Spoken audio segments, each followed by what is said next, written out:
6 adab ketika bangun tidur. Wujud mencintai Nabi Shallallahu Alaihi Wasallam adalah berusaha melestarikan ajaran beliau di setiap keadaan. Untuk itu, para ulama menekankan, sebisa mungkin setiap muslim menyesuaikan diri dengan sunnah beliau dalam setiap aktivitasnya. 24 jam sesuai sunnah, mulai bangun tidur hingga tidur kembali. Seperti inilah yang pernah dipesankan Sufyan Ats-Tsauri, yaitu salah seorang ulama tabi'in. Beliau mengatakan, jika kamu mampu tidak menggaruk kepala kecuali ada dalilnya, maka lakukanlah. Al-Jami' li Akhlaq Ar-Rawi. Berikut kami sajikan beberapa sunnah Nabi Shallallahu Alaihi Wasallam ketika bangun tidur. Pertama, mengusap bekas tidur di wajah. Ibnu Abbas radhiyallahu anhu menceritakan bahwa beliau pernah menginap di rumah bibinya, Maimunah radhiyallahu anha, salah satu istri Nabi Shallallahu Alaihi Wasallam. Kata Ibnu Abbas, kemudian ketika sudah masuk pertengahan malam, Rasulullah Shallallahu Alaihi Wasallam bangun.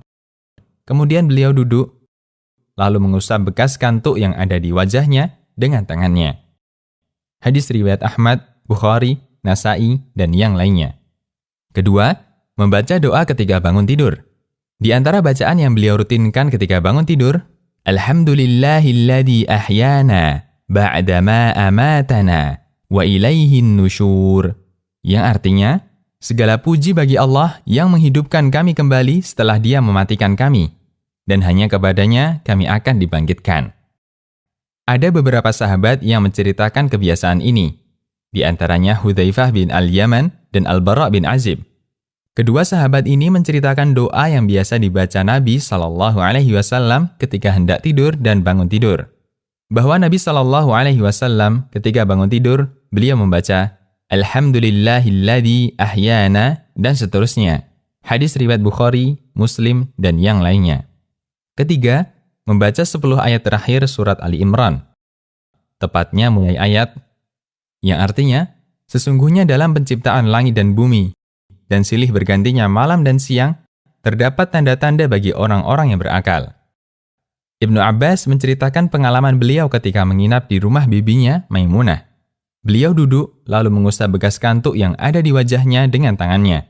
Kemudian beliau membaca 10 ayat terakhir surat Ali Imran. Hadis riwayat Ahmad, Bukhari, Nasa'i, dan yang lainnya. Keempat, gosok gigi.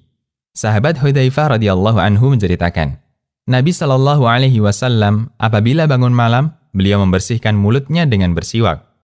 Hadis riwayat Bukhari dan Muslim. Ada banyak manfaat ketika orang melakukan gosok gigi ketika bangun tidur, terutama mereka yang hendak sholat. Di samping menyegarkan, gosok gigi menghilangkan bau mulut sehingga tidak mengganggu malaikat yang turut hadir ketika dia sholat malam. Ali bin Abi Thalib radhiyallahu anhu menceritakan, kami diperintahkan oleh Rasulullah Shallallahu Alaihi Wasallam untuk bersiwak. Kemudian beliau bersabda, yang artinya, sesungguhnya seorang hamba ketika hendak mendirikan sholat, datanglah malaikat padanya. Kemudian malaikat itu berdiri di belakangnya, mendengarkan bacaan Al-Qur'annya, dan semakin mendekat padanya. Tidaklah dia berhenti dan mendekat sampai dia meletakkan mulutnya pada mulut hamba tadi. Tidaklah hamba tersebut membaca suatu ayat, kecuali ayat tersebut masuk ke perut malaikat itu. Hadis riwayat Baihaqi dan disahihkan Al-Albani. Kelima, membersihkan hidung.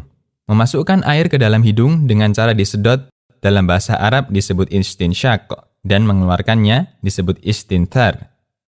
Setelah bangun tidur, kita dianjurkan melakukan semacam ini 3 kali, untuk membersihkan rongga hidung, karena ketika manusia tidur, setan menginap di lubang hidungnya. Dari mana kita tahu? Tentu saja informasi dari Nabi Shallallahu Alaihi Wasallam. Dari Abu Hurairah radhiyallahu anhu, Rasulullah Shallallahu Alaihi Wasallam bersabda, yang artinya, apabila kalian bangun tidur, maka bersihkan bagian dalam hidung 3 kali, karena setan bermalam di rongga hidungnya. Hadis riwayat Bukhari dan Muslim. Keenam, mencuci kedua tangan 3 kali. Dari Abu Hurairah radhiyallahu anhu, Rasulullah Shallallahu Alaihi Wasallam berpesan, apabila kalian bangun tidur, maka janganlah dia mencelupkan tangannya ke dalam wadah sebelum dia mencucinya 3 kali, karena dia tidak mengetahui di mana tangannya semalam berada. Hadis riwayat Bukhari dan Muslim. Semoga kita dimudahkan untuk mempraktekannya. Demikian, Allahu a'lam.